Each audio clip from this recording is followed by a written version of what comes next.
Hello students, आपका हमारे channel पर स्वागत है। आज हम क्लास 10th का chapter number 3 pair of linear equations in 2 variables पढ़ेंगे। तो इसी के साथ शुरू करते हैं। सबसे पहले हम ये जान लेते हैं कि लीनियर इक्वेशन क्या होती है। लीनियर इक्वेशन मतलब है कि ऐसी इक्वेशन जिसमें जो भी वेरिएबल्स हों उसकी हाईएस्ट पावर मतलब कि डिग्री 1 होनी चाहिए। डिग्री अगर 1 होगी तभी हम कहेंगे कि वो इक्वेशन लीनियर इक्वेशन है। जैसे कि हम बोलें कि x + y = 4, ये एक लीनियर इक्वेशन है। क्यों? क्योंकि इसमें जो भी वेरिएबल्स हैं उनकी हाईएस्ट पावर 1 है। अगर हम ऐसे बोल दें x² + y = 4 तो ये एक लीनियर इक्वेशन नहीं होगी, ये फिर लीनियर इक्वेशन नहीं रहेगी। और डिग्री क्या होती है? जैसा कि आपको हमने बताया कि हाईएस्ट पावर, किसी भी इक्वेशन में वेरिएबल की हाईएस्ट पावर को डिग्री बोलते हैं। हाईएस्ट पावर ऑफ वेरिएबल,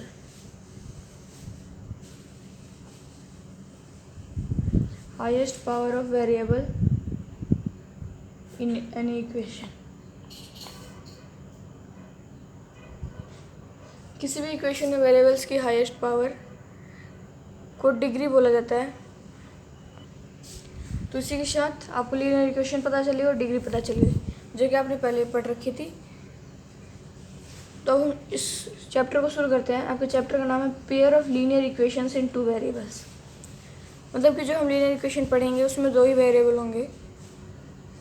जो 10th क्लास में है वो 2 वेरिएबल्स पर ही है। तो अगर हमारे पास जितने वेरिएबल होते हैं और हमारे पास उतनी ही इक्वेशन हो जाए तो हम उन वेरिएबल्स को इजीली फाइंड कर सकते हैं। तो जब हमारे पास 2 वेरिएबल वाली इक्वेशन है और हमारे पास ऐसे ही 2 इक्वेशन गिवन होंगी, क्योंकि पेयर है इसमें, तो ऐसे ही 2 इक्वेशन गिवन, तो हम इजीली उनके सॉल्यूशंस को, मतलब उन वेरिएबल्स की वैल्यू को, जैसे एक्स वाई कोई वेरिएबल है 2 इक्वेशंस में सेम, तो हम उसकी वैल्यू को फाइंड कर सकते हैं। तो हम किसी भी ऐसे वेरिएबल्स की वैल्यू फाइंड कर सकते हैं कि किसी भी इक्वेशन में जितने वेरिएबल गिवन हो, अगर हमारे पास उतनी ही इक्वेशंस दे दी जाए उन्हीं वेरिएबल्स की, तो हम उन वेरिएबल्स को फाइंड कर सकते हैं। तो जैसे कि अभी आपने जो चैप्टर देखा है pair of linear equations in 2 variables, तो इस चैप्टर में इंट्रोडक्शन में कुछ एक एग्जांपल दिया गया आपको समझाने के लिए। एग्जांपल में कुछ ऐसा है कि एक अखिला जो है वो एक गांव में मेला लगा है, वहाँ जाती है और वो गेम खेलती है और एक राइड भी लेती है। तो उस राइड की कॉस्ट होती है 3 रुपीज़ और जो गेम खेलती है उसकी कॉस्ट होती है 4 रुपीज़। और एक और हमारे पास कुछ इसके लिए कंडीशंस दी हुई हैं। कंडीशन ऐसी है कि जो उसने गेम खेला और जो उसने राइड ली, तो राइड जो गेम खेला वो हाफ है उसने कितनी बार राइड ली उसके। और दूसरी कंडीशन ये है कि तो उसने 20 रुपये खर्च कर दिए, तो अब हमें ये बताना है कि उसने कितनी राइड ली और कितने बार गेम खेला। तो जो हमारे पास कंडीशंस दी हुई होती हैं हमें उसी से समझना होता है। तो मान लेते हैं कि जो अखिला है उसने राइड ली, उसने राइड जो ली x है, वो नंबर ऑफ राइड वो x है, और उसने जो गेम खेला, नंबर ऑफ गेम्स, उसने कितनी बार वो गेम खेला है वो y मान लेते हैं। तो अब हमारे पास इसको लेकर कुछ कंडीशंस आती हैं। उसने बोला है कि जो गेम उसने खेला है वो राइड के हाफ है, मतलब कि 1/2 x के इक्वल है वो जो गेम खेला है उसने। ये एक कंडीशन बनी। और दूसरा कि उसने जितनी भी बार गेम खेला है और जितनी भी बार राइड ली है उन दोनों का जो सम करते हैं तो 20 ही होगा। इसका मतलब कि मान लेते हैं कि उसने एक्स बार राइड ली और वाई बार अगर उसने गेम खेला तो कॉस्ट के हिसाब से 3x रुपीज़ उसने राइड में खर्च किए प्लस 4y रुपीज़ उसने गेम में खर्च किए, हुपला गेम में, तो इक्वल्स टू 20। अब हम चाहें तो यहाँ से y जो हमारे पास है यहाँ रख कर x की वैल्यू निकाल सकते हैं। इसी को कहते हैं लीनियर इक्वेशंस इन टू वेरिएबल, कि सेम वेरिएबल है और दो इक्वेशन गिवन है तो हम उसका सॉल्यूशन फाइंड कर सकते हैं। कई ऐसी भी कंडीशंस होती हैं जिसमें हम सॉल्यूशन फाइंड नहीं कर पाएंगे, तो वो आगे है। इस वक्त हमें यही सोचना है कि अगर दो वेरिएबल हैं तो हम उसका सॉल्यूशन फाइंड कर सकते हैं। तो देखते हैं, सॉल्यूशन फाइंड करते हैं। y इक्वल्स टू 1/2x है तो हम 3x plus y into x by 2 इसकी वैल्यू रखेंगे, y की इक्वल्स टू 20 करेंगे तो हमारे पास 3x plus 2x equals to 20 आ जाएगा। इसका मतलब कि 5x इक्वल्स टू 20 और x equals to 4, therefore y equals to 2। Simple है, आपने देखा कि सॉल्व हुआ ये, तो x 4 आया और y 2 आया। तो x 4 आया इसका मतलब उसने राइड तो 4 बार लिया है और नंबर ऑफ गेम्स, उसने गेम कितनी बार खेला है, number of times she played game, उसने कितनी बार गेम खेला, तो 2 बार खेला। तो क्या हम चेक कर सकते हैं कि हमारा आंसर राइट है या रॉन्ग? तो हम चेक करते हैं, इस x की वैल्यू को यहाँ पुट करें और y की वैल्यू को यहाँ। तो अगर हम x की वैल्यू को यहाँ पुट कर देंगे तो 3 multiplied by 4 12 plus 4 multiplied by 2 8, 12 plus 8 equals to 20। इसका मतलब कि हमारा जो आंसर है वो एकदम राइट है, कहीं भी इसमें गलती नहीं है। आप देख सकते हैं y इक्वल्स टू 2। इसका मतलब कि हमारा जो आंसर था वो राइट था, इसमें कोई गलती नहीं थी। तो ऐसे ही हम चेक भी कर सकते हैं। तो इसी के साथ हम pair of linear equations in two variable को सॉल्व करने का तरीका बताइए, और इसके तरीके जितने भी हैं इस चैप्टर में हम वो सारे पढ़ेंगे और समझेंगे कि कैसे सॉल्व किया जाता है। अब जो लीनियर इक्वेशंस होती हैं उनको रिप्रेजेंट करने का एक तरीका होता है।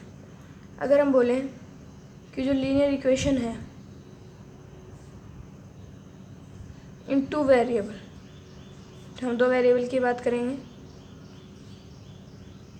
तो उसको रिप्रेजेंट करने का ये तरीका है कि ax plus b y plus c equals to 0, a not equals to 0 and b also not equals to 0। अब एक चीज़ आती है कि linear equation in two variables, मतलब कि 2 वेरिएबल में इक्वेशन होनी चाहिए। 2 वेरिएबल तो मतलब होने ही चाहिए इक्वेशन में, और उससे ज़्यादा भी नहीं होना चाहिए, क्योंकि हमने बोला कि सिर्फ 2 वेरिएबल्स। इसका मतलब यहाँ पर x और y है वो वेरिएबल होते हैं। और a को 0 क्यों नहीं बोला गया और b को 0 क्यों नहीं बोला गया? क्यों? अगर ऐसा a 0 हो जाएगा इसका मतलब ये टर्म 0 हो गई, इसका मतलब वेरिएबल एक ही बचा। मतलब कि एक से ज़्यादा वेरिएबल होने चाहिए। हमने बोला कि 2 वेरिएबल्स का इक्वेशन है लीनियर, लेकिन यहाँ पर सिर्फ एक हो जाएगा। अगर यहाँ पर b 0 हो गया तो ये भी टर्म 0 हो जाएगी, इसका मतलब सिर्फ फिर से एक ही वेरिएबल बचेगा। इसीलिए कंडीशन रखी जाती है कि a b 0 नहीं होनी चाहिए। हाँ, अगर c 0 हो जाए तो उससे कोई फ़र्क नहीं पड़ेगा, क्योंकि वो कांस्टेंट होता है और कांस्टेंट के 0 होने से वेरिएबल्स में कोई चेंज नहीं आएगा। कहना मतलब कि 2 ही वेरिएबल रहेंगे। तो इसी के साथ आगे चलते हैं। तो ये तो हो गया कि लीनियर इक्वेशंस इन 2 वेरिएबल्स। अब हम pair of linear equations in 2 variables किसे बोलेंगे?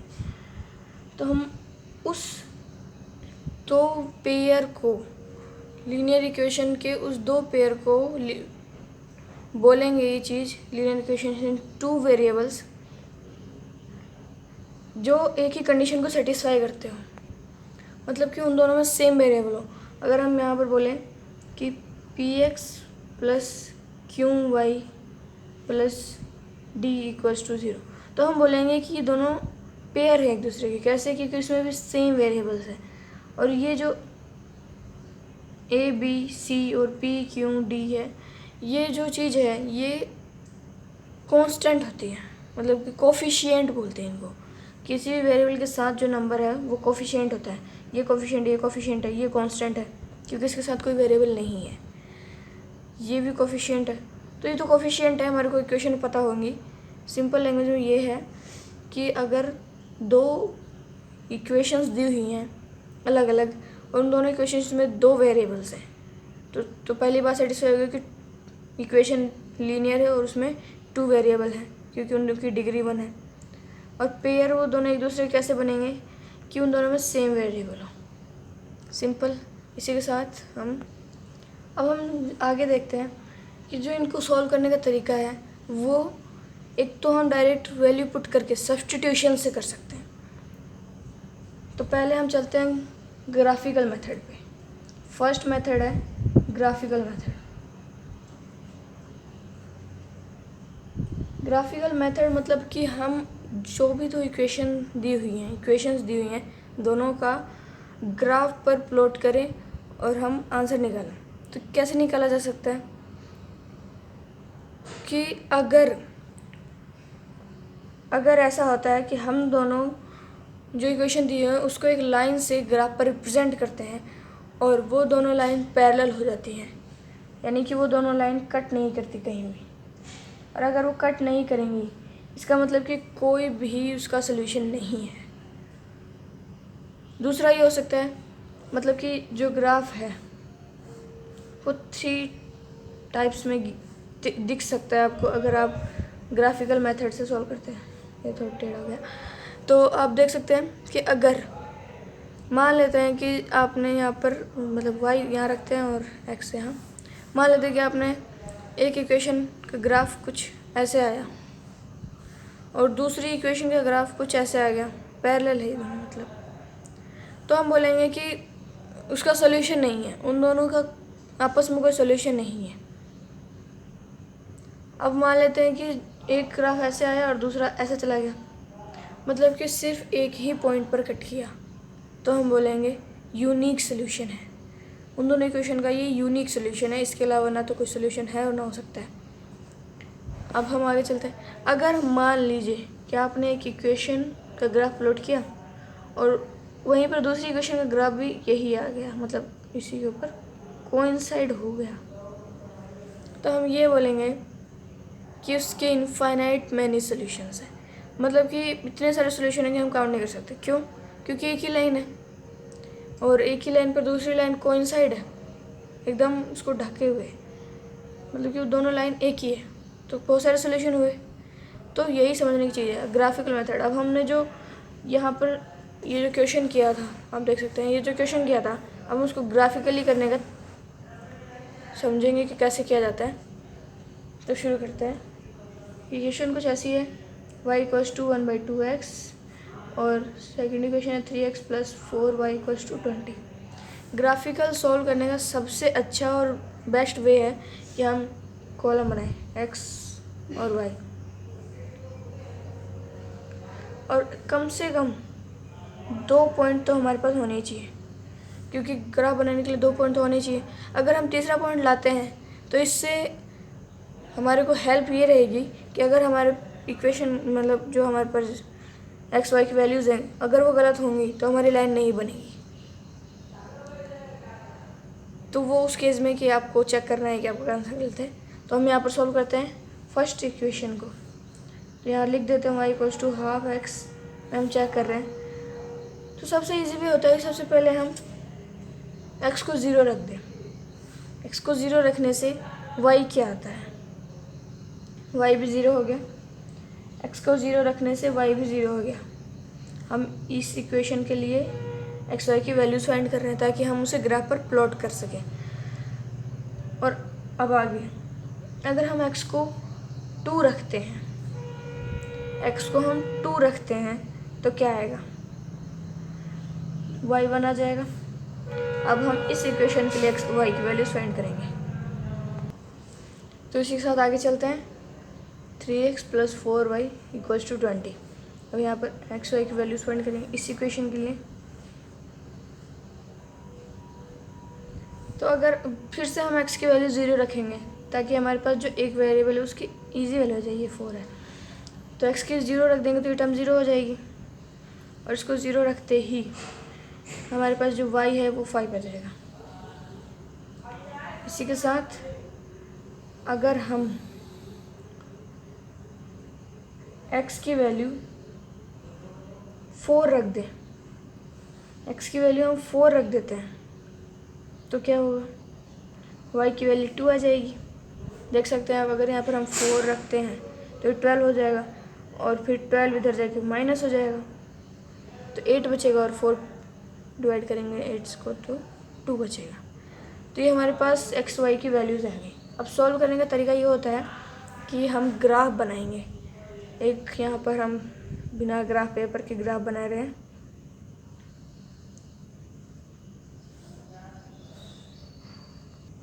तो इसी के साथ हमने ग्राफ बना लिया। अब हम पॉइंट्स को यहाँ पर लोड करेंगे। तो इस इक्वेशन का जो फर्स्ट पॉइंट है वो 0 0 है, मतलब ये है। सेकंड है 2 1 2 1, मतलब यहाँ पर 2 1। तो इसकी लाइन को बनाते हैं। तो हमने लाइन ट्रेस की है। अब हम दूसरी इक्वेशन जो है उसके वैल्यूज़ को इस पे प्लॉट करेंगे, इस ग्राफ पे। तो फर्स्ट जो वैल्यू है वो 0 5 है, x 0 और y 5 है। तो x 0 y 5 यहाँ तक। उसके बाद जो है वो है 4 2, x 4 है और y 2 है। तो हम इसको पुट करते हैं x 4 y 2 हो गया। अब हम लाइन ट्रेस करेंगे। तो आप देख सकते हैं कि हमने जो लाइन ट्रेस की है वो दोनों लाइंस एक दूसरे को इंटरसेक्ट कर रही हैं। तो जैसा कि हमने आपको बताया था, तो आप देख सकते हैं कि जो हमारे पास इंटरसेक्टिंग पॉइंट है वो है 4 2, ये वाला पॉइंट 4 2। इसका मतलब कि ये जो दोनों इक्वेशन गिवन है, इन दोनों का सोल्यूशन जो है एक्स वाई की वैल्यूज़ जो है वो है x 4 और y 2।